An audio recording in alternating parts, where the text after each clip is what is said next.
बाळासाहेब ठाकरे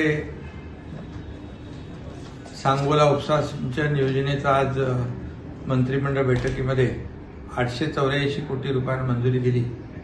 सातत्याने त्या भागातल्या जनतेच्या सेवेसाठी, जनतेच्या पाण्याची गरज भागवण्यासाठी स्थानिक आमदार शहाजी-बापू पाटील यांचा सातत्याने पाठपुरावा आणि खासदार रणजितसिंग नाईक निंबाळकर यांचा पाठपुरावा या सगळ्यांनी मिळून सातत्याने या योजनेसाठी नागरिकांच्या